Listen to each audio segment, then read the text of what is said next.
સ્વાગત છે તમારું મારા કિચનમાં।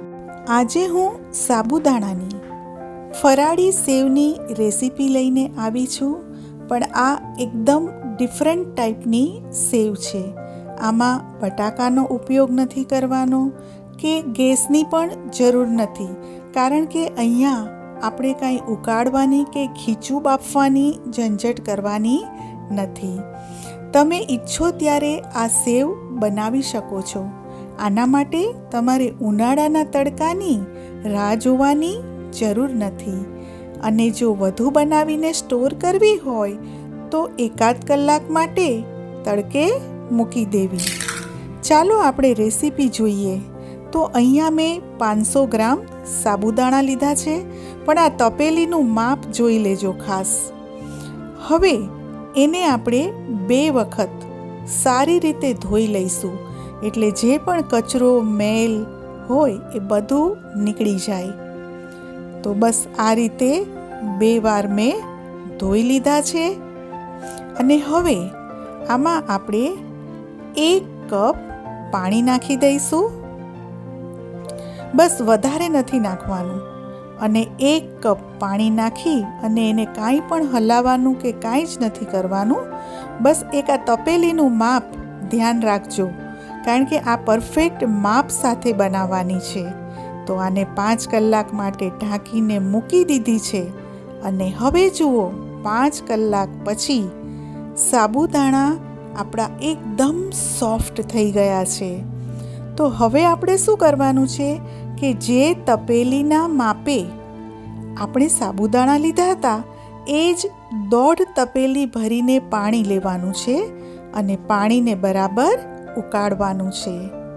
પાણી સરસ ઉકળી જાય એટલે સાબુદાણાની ઉપર ચારેય બાજુ આ પાણી રેડી દેવાનું છે, અને ફરીથી હવે આપણે આને કાંઈ નથી કરવાનું, માત્ર આને ઢાંકી અને ફરીથી 2 કલાકનો રેસ્ટ આપી દઈએ।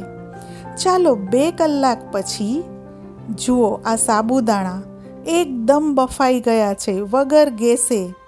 તો હવે આપણે એક ચોખા ચાળવાની ચાળણી મોટી થાળી પર ઊંધી મૂકીશું, અને આ રીતે આપણે આ જે પેસ્ટ તૈયાર થઈ છે સાબુદાણાની એને ઘસીને એનો સ્મૂથ માવો તૈયાર કરીશું। બસ આ જ રીતે આપણે એને ચાળી લેવાના છે ને એકદમ નવી જ રીતે આ સેવ, કોઈ ઝંઝટ નથી આમાં બાફવાની ને બટાકા નાખવાની કે, બસ આ રીતે બધો જ માવો આપણે ઘસીને કાઢી લેવાનો છે। અને ખાસ તો એ છે કે જો જયા પાર્વતી અને ગૌરી વ્રત માટે આપણે આ રેસીપી બનાવવી હોય તો આમાં સિંધવ કે મીઠું કાંઈ જ ન નાખવું, અને એમનેમ જ આ સેવ બનાવી લેવી। તો આ રીતે જુઓ મેં બધી જ પેસ્ટ તૈયાર કરી લીધી છે। હવે હું આમાં સિંધવ મીઠું નાખું છું અને બરાબર મિક્સ કરી લઈશ। આને હાથેથી પણ મિક્સ કરવું, કારણ કે ચમચાથી બરાબર અંદર બધી જગ્યાએ મીઠું ભળશે નહીં, એટલે થોડુંક હાથેથી પણ એને મિક્સ કરી લઈએ। હવે એક મોટા તાસમાં થોડું તેલ લગાવી દઈએ, અને હવે બંને હાથ તેલવાળા કરી અને આ સાબુદાણાનું જે ખીચું આપણે તૈયાર કર્યું છે એના વાટા બનાવી લઈએ।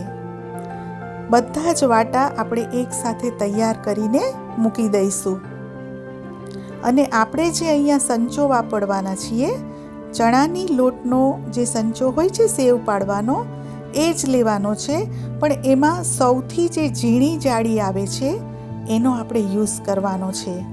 તો આપણા બધા જ વાટા બની ગયા છે, અને સુકાઈ ન જાય એટલે એક કપડું એની ઉપર ઢાંકી દઈશું। હવે સંચાને તેલથી બરાબર ગ્રીસ કરી લઈશું। બધી જ જગ્યાએ જાળીમાં પણ આપણે તેલ લગાવી દઈશું। આ એકદમ ઝીણી જાળી મેં લીધી છે, અને હવે એમાં 2 વાટા તો સમાઈ જ જશે, અને 2 વાટા હું નાખી દઉં છું, અને હવે સંચો આપણે પ્રોપરલી બંધ કરી લઈશું। અને મેં ઘરમાં ડાઇનિંગ ટેબલ ઉપર જ પ્લાસ્ટિક પેપર પાથરી દીધું છે. ફૂલ પંખો ચાલુ છે અને આ જુઓ ફટાફટ મારી સેવ પણ પડી રહી છે. બસ આ રીતે જ સેવ બધી આપણે પાડી લઈશું. એકદમ પાતળી સેવ છે. 2 જ કલાકમાં આ સેવ છે એ સુકાઈ જશે અને મેં તો રાત્રે પાડી છે અને સવારે તો એકદમ સેવ કડક કડક થઈ ગઈ હતી. હવે એક ટ્વિસ્ટ કે બાળકોને પણ રંગબેરંગી ગમે તો હું થોડી સેવમાં ફૂડ કલર લગાવી રહી છું. એટલે આ સેવ તળાયા પછી એકદમ રંગબેરંગી સરસ દેખાય છે. બસ આ રીતે થોડો થોડો કલર અને બાકીના જે વાટા છે એની પણ હું સેવ પાડું છું. પણ અહીંયા હું સેવના ગૂંચડા પાડું છું. નાના નાના ગૂંચડા આપણે પાડી લઈશું અને આની ઉપર પણ અમુક ગૂંચડામાં આપણે થોડો કલર કરીશું, જેથી બાળકોને ખૂબ જ જોઈને ખાવાનું મન થઈ જાય છે. અને આ ગૂંચડાને સુકાવા 4 થી 5 કલાક, એ પણ પંખા નીચે જ. જુઓ મારી સેવ 2 કલાક પછી આવી રીતે સુકાઈ ગઈ છે, તમે જોઈ શકો છો.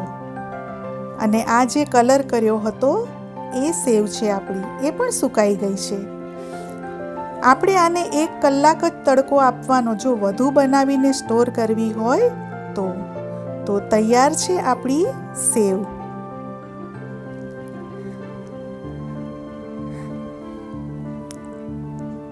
તો હવે આપણે તેલ પણ મૂકી દીધું છે. તળીને ટેસ્ટ તો કરવો પડશે ને, તો તેલ આવે ત્યાં સુધી એક મસાલો તૈયાર કરી લઈએ.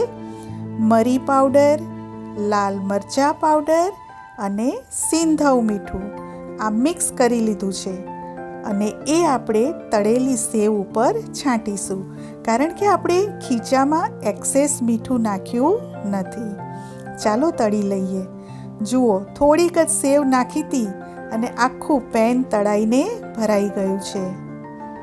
રંગીન સેવ પણ તળી લઈએ. જો કેટલી સુંદર લાગે છે ને, બાળકો તો જોઈને જ ખાવાનું મન તરત જ કરી દેશે. તો આપ પણ ફ્રેન્ડ્સ આવી સેવ જરૂરથી બનાવજો. અને આ જે આપણે ચકરી ટાઈપના ગૂંચડા પાડ્યા હતા એને પણ મેં તળી લીધા છે. જુઓ કેટલી સરસ આપણી સેવ દેખાય છે. તૈયાર કરેલ મસાલો એના ઉપર છાંટી દઈએ તો આ સેવ ખાવાની ખૂબ જ મજા પડે છે. ફ્રેન્ડ્સ, આપને મારી સાબુદાણાની ફરાળી સેવની રેસીપી કેવી લાગી મને કોમેન્ટ કરીને જરૂર કહેશો. Thanks for watching and don't forget to subscribe my channel, friends.